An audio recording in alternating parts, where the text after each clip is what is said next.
혈관을 강이라고 하면 강의 유량이 많은 사람도 있고 강의 유량이 적은 사람도 있을 거 아니에요? 강의 유량이 적은 사람은 감초를 먹어서 그 유량을 좀 늘려주면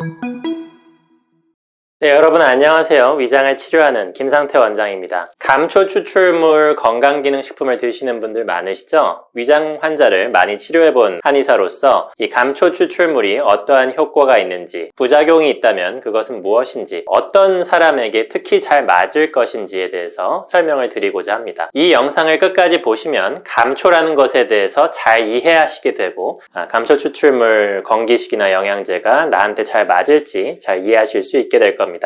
특히 위장 환자분들이 감초 추출물 많이 드시던데 어떤 종류의 위장 질환에 특히 효과가 있을지, 장상피화생 진단받으신 분들의 어떤 만성 위염 개선 효과가 있을지에 대해서도 설명을 드리겠습니다. 감초 추출물의 효능이라고 하면 딱 한마디로 정의할 수 있습니다. 혈류량을 늘려줘서 내 몸을 일시적으로 빵빵하게 해준다. 감초는 내 몸의 체액량을 좀 늘려줍니다. 쉽게 말하면 몸을 빵빵하게 해줍니다. 감초는 소변을 통해 나트륨이 배출되는 것을 좀 저해해서 몸에서 수분이 빠져나가는 것을 좀 방해해요. 그래서 체내 수분을 저류시키는 그런 효능이 있습니다. 그러니까 수분 배출을 억제해서 우리 몸에 이제 혈액도 다 수분이잖아요. 그래서 혈관을 좀 빵빵하게 한다. 그런 느낌으로 이해하시면 되겠습니다. 다른 말로 하면은 미세하게 부종을 유발한다. 그렇게도 표현할 수 있겠어요. 부종을 유발한다? 그러면 나쁜 것 아닌가요? 부종은 붓는 거잖아요. 그런데 이것이 뒤집어 보면 약간의 부종이 필요로 하는 사람에게는 오히려 효능으로 작용하는 겁니다. 일반적으로 이제 좀 안 좋은 부종이라는 건 체내 수분이 많이 저류되면서 몸이 막 붓고 그러는 게 이제 안 좋은 부종이잖아요. 그런데 반대로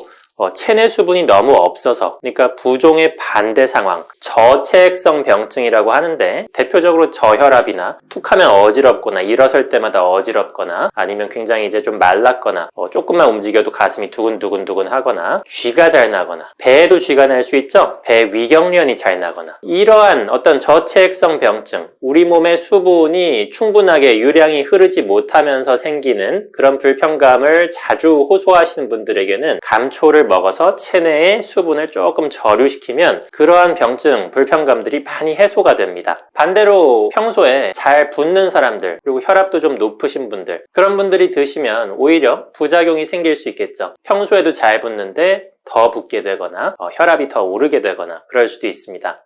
그래서 감초의 부작용은 부종이 있다, 이렇게 말씀을 드리는 거고, 그 부작용이 오히려 필요로 하는 사람, 내 몸에 부종이 있기는커녕 부종의 반대, 혈관을 강이라고 하면 강의 유량이 많은 사람도 있고 강의 유량이 적은 사람도 있을 거 아니에요? 강의 유량이 적은 사람은 감초를 먹어서 그 유량을 좀 늘려주면 많은 불편감이 개선된다, 이런 말이죠. 자, 그래서 그걸 그림으로 설명을 드리면 우리 몸에 세포들이 이렇게 있을 거란 말이에요. 세포들이 벽돌처럼 차곡차곡 쌓여서 조직을 이루고 있을 텐데 그 조직에 에너지를 넣어주는 것이 이제 혈액이란 말이에요. 혈액이 이렇게 쭉 여기 세포마다 에너지를, 당에너지, 산소에너지를 넣어주고 반대로 세포에서 노폐물을 빼갑니다. 그것이 우리 몸에서 발생하는 생명활동이자 대사활동이죠. 근데 감초를 먹으면 여기 혈류량 자체가 조금 더 빵빵하게 늘어나요.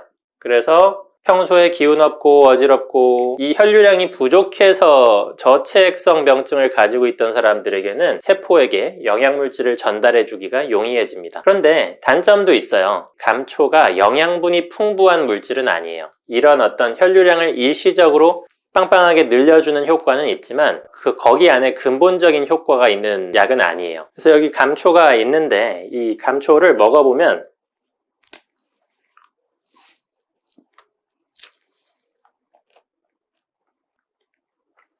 굉장히 단맛이 나는데 맛있어요. 그런데 이게 이제 영양물질이 풍부하진 않아요. 그 안에 어떤 진액이 많이 함유되어 있거나 그러지 않고 좀 푸석푸석해요. 그러니까 이거 자체에 막 영양물질이 엄청나게 많진 않아요. 그 말인즉슨 뭐냐, 이거를 몇 달 이상 먹었다고 해서 그 다음에 내 어떤 체질이 반영구적으로 딱 개선되는 것은 아니라는 거예요.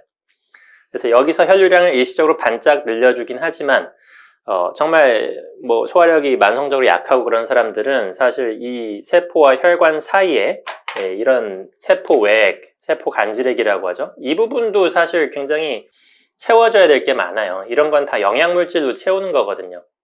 근데 감초가 여기까지 채워주는 데는 한계가 있고, 뭐 보통은 이제 어떤 녹용이나 영양물질이 많은 지왕유나 이런 한약을 드시고 그때 몇 달 먹었더니 한 2년 동안 굉장히 거뜬했어요. 이런 환자들 있으신데 감초 하나만으로는 그런 효과를 내기는 좀 어렵습니다. 또한 위축성 위염이나 장상피화생 진단받으신 환자분들의 만성 위염을 개선하는 데에도 큰 효과가 없습니다. 감초가 체내 수분의 배출을 방해해서 혈류량을 늘리고 우리 몸에 어떤 힘, 압력을 발생시켜주기는 하지만 진액이 영양물질이 별로 없는 약재이기 때문에 위점막을 구성하는 세포 사이사이에 진액을 채워주지는 못하거든요. 만성염증으로 손상된 세포를 복구시키는 데에는 여기 표시한 세포 간질액, 파란 부분이죠.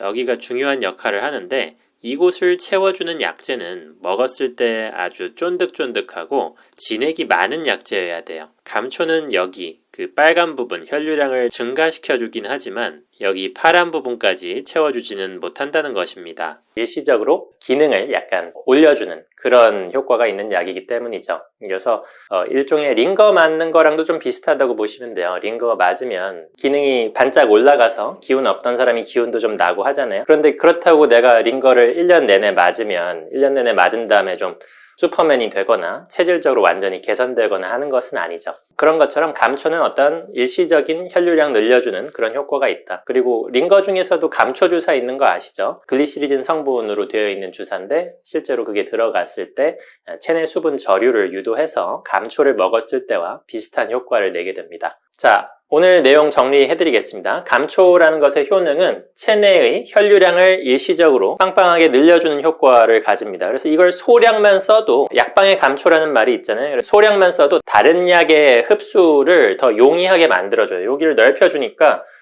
약으로 흡수된 성분들이 세포 안으로 들어가기 용이하겠죠. 자, 감초의 부작용은 부종이 있다. 부작용과 효능은 따로 가는 게 아니에요. 그 부작용이 필요한 사람에게는 그게 효능이 되는 겁니다. 그래서 내가 평소에 잘 붓지 않고 항상 좀 마르고 어지럽고 혈액순환 잘 안 되고 쥐 잘 나고 입맛 없고 기운 없고 이런 사람에게는 오히려 약간 빵빵하게 부종을 만들어주는 것, 달리 말하면 압력을 만들어주는 것, 그런 효과가 필요하기 때문에 감초가 약이 되는 겁니다. 단점은 영양물질이 많지 않다는 것, 어떤 기능성 약재라고 보시면 돼요. 감초가 사막 접경지에서 자라는데 파보면 이제 뿌리가 엄청나게 길어요. 사막은 건조하니까 뿌리가 엄청나게 깊숙하게 들어가서 물을 쫙 빨아들이는 것이 감초의 어떤 생태입니다. 그러니까 우리 몸에 들어가서도 어떻게 하겠어요? 물을 쫙 빨아들여가지고 체내의 수분량을 좀 늘려주는 것이죠. 그래서 딱 저체액성 체질에게는 그것이 어느 정도 효과가 있다. 단 많이 먹는다고 해서 그것이 효과가 반영구적으로 지속되지는 않는다.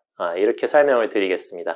자, 오늘 영상 잘 보셨나요? 감초에 대해서 이 영상을 보셨으면 잘 이해하실 수 있으실 것입니다. 앞으로도 이러한 약재들의 효능에 대해서 잘 설명을 드리고 많은 환자분들이 이 복용 시 가이드라인을 얻으실 수 있도록 도움을 드리겠습니다. 이상 잠실의 진료실에서 김상태 원장이었습니다. 감사합니다.